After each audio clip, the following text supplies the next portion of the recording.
The 15-Point Plan is part of the Win, Make, Give podcast network.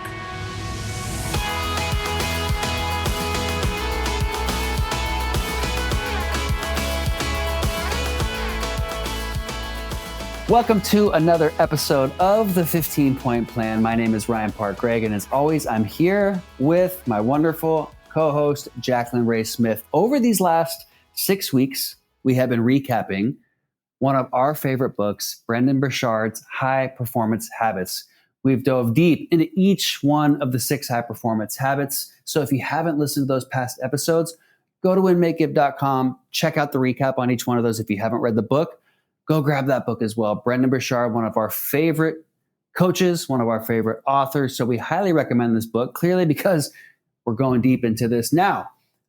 As I said, we've gone into each one of the high performance habits, but Jacqueline, at the end, there's this section that is just, it seems to really be ringing to you and I both on sustaining success, right? Not only finding success, but sustaining success and what Brendon calls these success traps, right?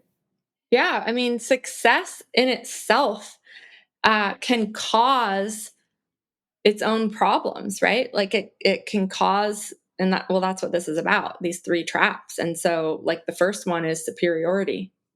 Yeah. Superiority, dissatisfaction, and then neglect. And Jacqueline, you and I both agreed that, we have to be careful saying this because I don't want to come out and say, look at me, I'm successful. But both you and I had a pretty dang good first year in real estate, right? We joined real estate within a couple of years of each other. You sold 50 something homes. I sold 40 something homes, which I think if you look at the stats across the nation, that probably puts us in the top like 0.01% of new agents in the business. And it sounds like both you and I did similar things where we worked super hard to get there. We went through all of these things to get there. We sacrificed a lot of things to get there. But then we decided, hey, look at me. Look at all these things that I did. And people are saying, hey, Jacqueline, how'd you do it? Hey, Ryan, how'd you do it? And our ego, in other words, our superiority feeling got this idea of, look at me, I did it. And now it's so funny because I look back and I'm like, dude, you had one good year. Like anybody can have one good year. Who do you think you were? Thinking you're so cool. But what we did was we worked super hard to get there. We did everything and then some that we could do to get there. But then people started asking, how'd you do it? And all we started to do was talk about how we did it. And we stopped doing all the things that we did to get there. Right?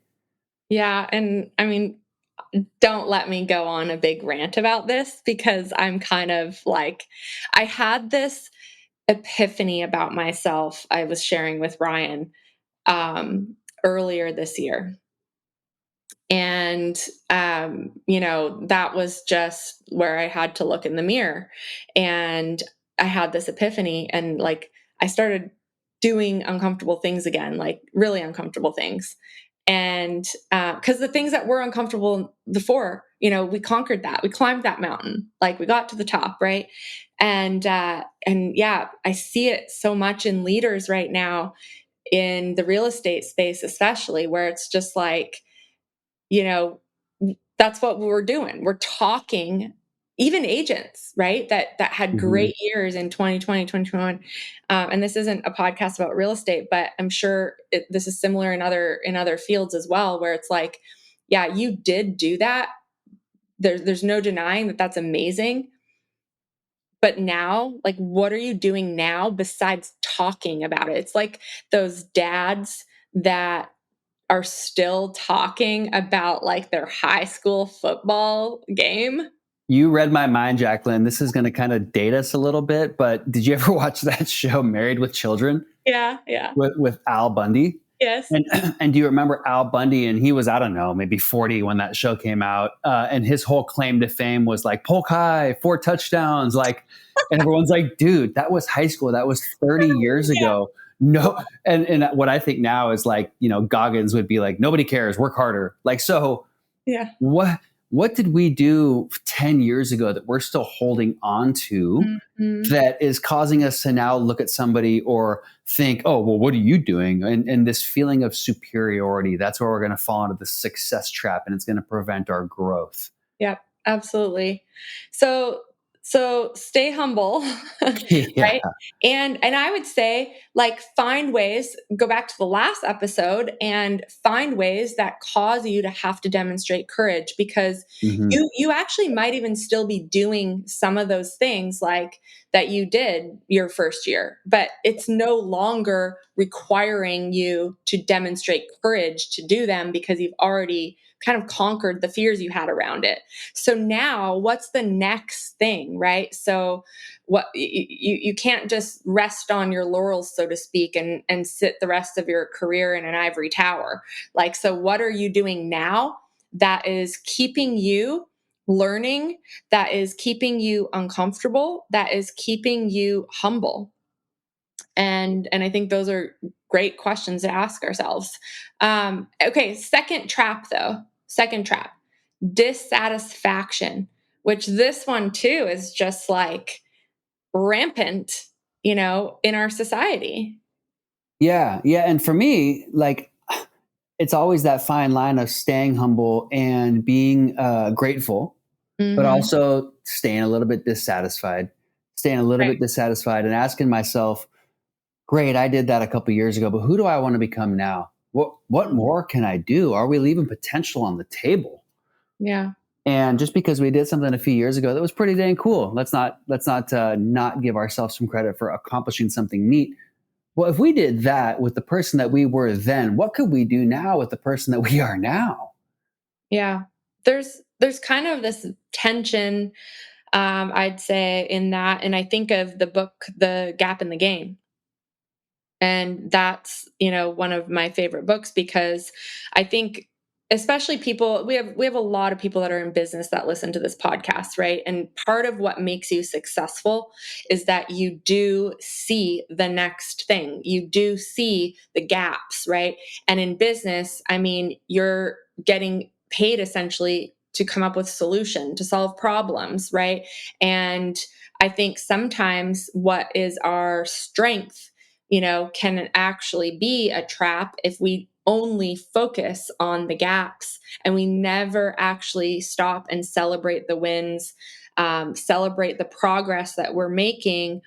If you're constantly always just on to the next thing and the next thing, and you're always moving the goalpost, Right. and you are stuck in what they call the undisciplined pursuit of more. And I know Ben Kinney Hmm. talks about that a lot. It's a trap that will cause you to become dissatisfied. And I would say that's kind of the opposite of gratitude, right? Right. Is you're Right. satisfied with everything, and you know what happens when you're dissatisfied with yourself is you start projecting that onto everyone and everything around you, and you start becoming dissatisfied with your relationships, dissatisfied with the people you work with, dissatisfied with all the things that at one point you were praying for. Hmm.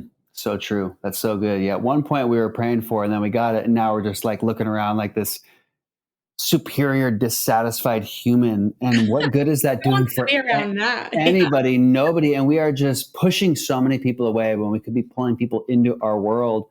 And Mhm. and it goes into the third trap of neglect. Like, we just start to neglect things. We just start to not pay attention to all these opportunities, and we start to neglect things like our health, like our wellness, like the 15-point plan, and doing the things that if we keep doing those things, we're going to grow to that next level. We're going to not fall into this success trap of, okay, I did this and now I'm good, and let me just stop for a while, or let me just stop and just I'm good now. And Mhm. again, that goes back to that level of comfort that can lead to complacency. Yeah.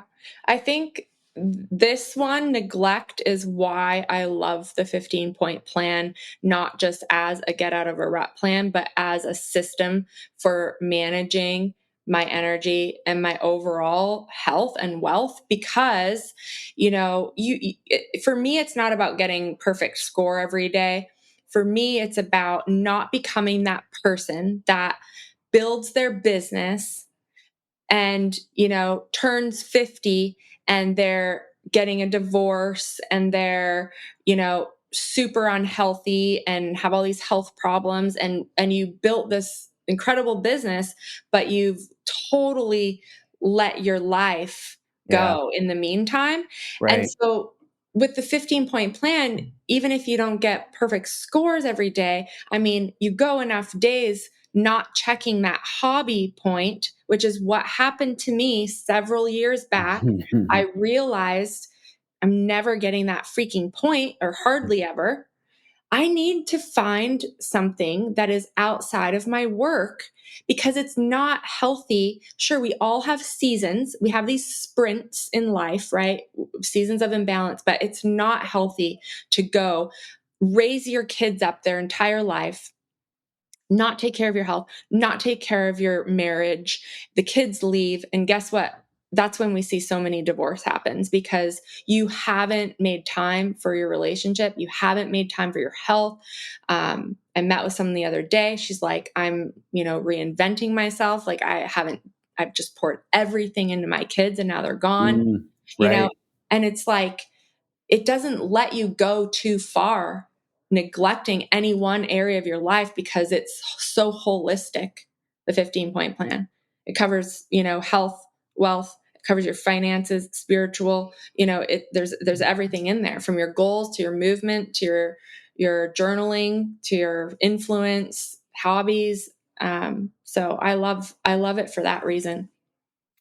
I think that's such a good point. It's actually, you said that, and I got a little scared, Jacqueline, because we both have kids, and mine is 13, which means when I talk about him growing up and whatever, like I got 5 years till quote he moves out, right? If he's at 18, Mm-hmm. I spend a lot of time, as do most parents, around what our kids do, around his soccer team, and I have thought to myself, gosh, what would I do, or what will I do when that goes away? Mm-hmm. And I can see how parents and people in general get depressed Mm-hmm. fast Yeah. when what do you call it, empty nest syndrome or something, like when kids Yeah. go away. So that idea of staying connected to your purpose, seeking Mm-hmm. that clarity on who we are, who we want to become, what more can we do, not leaving potential on the table, and finding a real clear sense of motivation, Yeah. and not falling into these success traps of, well, I did it and I'm good now. And then we stop doing the things that we love. We stop doing our hobbies. We stop doing those little things that keep us active and energetic and attracting the energy that we want. And it is a slippery slope, because then in just a year or a couple of years, we look up and their kids are gone and we haven't found a new purpose. Yeah. Yeah. So And yeah. neglecting those things can be very, frankly, very dangerous. Mm-hmm. And I think that's why I like this so much, and it scares me a lot as well, is like thinking to myself, I got to make sure I don't do this. I got to make sure that I don't fall into this trap of superiority. Well, I did it. Well, why can't you do it? And dissatisfaction of it's never good enough. And then just neglecting the things that bring me joy and really keep me tied to my soul's purpose of the things that I know I can do in my life, and continuing to step up those things towards whatever the top of my soul's calling looks like. So I really enjoyed this part of the section. It was hard. Like it was actually hard Mhm. because I realized I am super guilty of some of these things. And Yeah. so it allowed me to have awareness around it. And we know that with awareness comes change. Yeah. Yeah. I mean, a lot of us do, struggle with these three things. Most people don't ever take the time to stop and reflect and become aware, because it's uncomfortable to look in the mirror. But I think about, back to earlier chapters in this book about Kate, and the time that I think she like went back to school or took a course or something, and it just kind of like reignited Yeah. her vitality. And it was because she went back to learning. And so I think, like, for superiority, you know, making sure that you're putting yourself in positions to um, not be the smartest person in the room, and to keep learning. And then dissatisfaction, like, read The Gap and the Gain. It's a great book. I think reading that every year is super smart, especially if you're a driver in business and you tend to focus on the gaps, and then the neglect, keep the 15-point plan as your self-care system. And, even if you're not perfect, you won't ever get too far, out of balance with yourself, with your habits and what matters. So, I've really enjoyed this journey with you, Ryan, going through this book. And I hope that our listeners, I hope you've gotten something out of it. I hope we've inspired some of you to read this book. I really think I'm going to read this every year. Yeah. I think it's one of my probably top three for me.